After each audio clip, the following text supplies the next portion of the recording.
There we go. Luke, thank you for taking the time to be on stage with me today, mate, to discuss co-innovation and synergies in the underground mining space. Mate, you've had a really exciting career to date, crossing over from being an executive in the MET sector to now leading the technology department for one of the leading underground mining contractors in the world, Byrnecut Australia.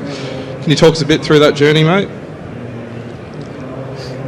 Yeah, it was more slid into the technology sector than it was a plan, really. So, grew up in Melbourne, moved to Kalgoorlie as a 19-year-old, managed to work for a company, RCT, which were one of the, Kalgoorlie greats, one of the good stories that's come out of there, and got into technology that way, and then went on to extra schooling and training and making sure I stay ahead of the curve. But I got a real appetite for it, and was lucky enough to work with probably the majority of the automation systems out there, being Sandvik, Caterpillar, Epiroc, some of the smaller ones, either as a business owner or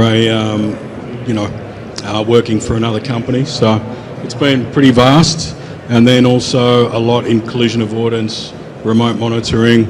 I have been back and forth with Byrnecut a few times, which I think it's good when people accept you back. I didn't do anything too bad, but the downside is I've done 16 years and no long service leave.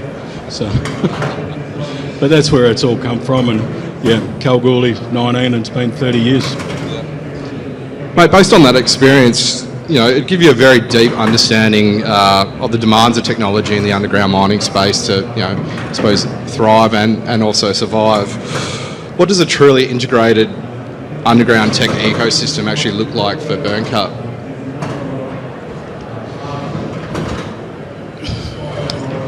If we were to refer to the automation systems, I think what some people don't understand, we've got automation for loaders, it's available for trucks, we've got it on the drills, everything underground at the moment, and that's pretty much our standard on all of our sites. We're operating from the surface, we pick up over shift change. At one of our sites we've recently completed auto dig and auto dump, so full cycle, but that's been a 15-year journey, and there's about 10 or 12 major steps that have come along the way. So collaboration is massive. None of these are short-term partnerships, and the majority of that's been with Sandvik along the way on the automation to get where we are today. But I think there needs to be a change now in regards to what the ecosystem looks like. Needs to be a lot more interoperability between providers. So if you were to talk about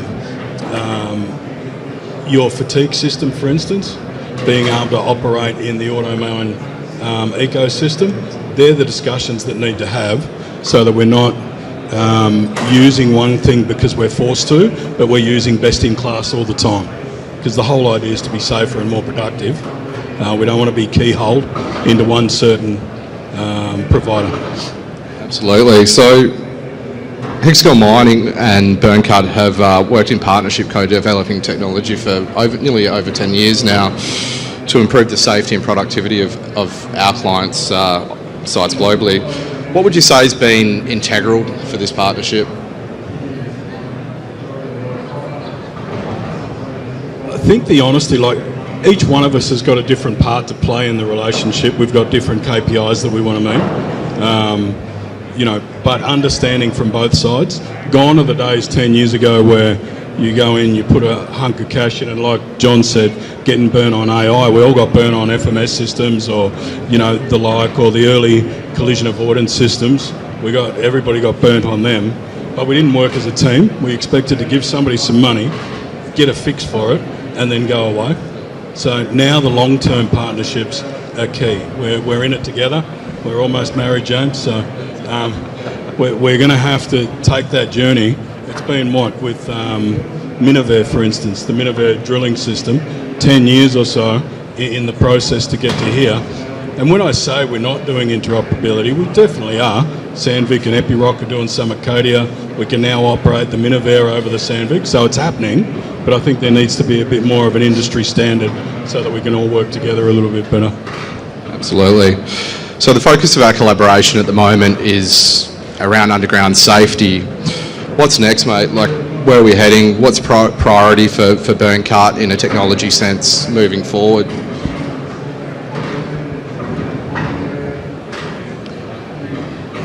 Without talking about the, zero entry mining and all that kind of stuff, but I mean the extension of automation at the moment, we've got trucks, drills, loaders pretty much available, but we've still got, a lot of service equipment, light vehicles, people that we can't put in to the automated areas. They're access controlled, so we're still shutting those down to complete tasks.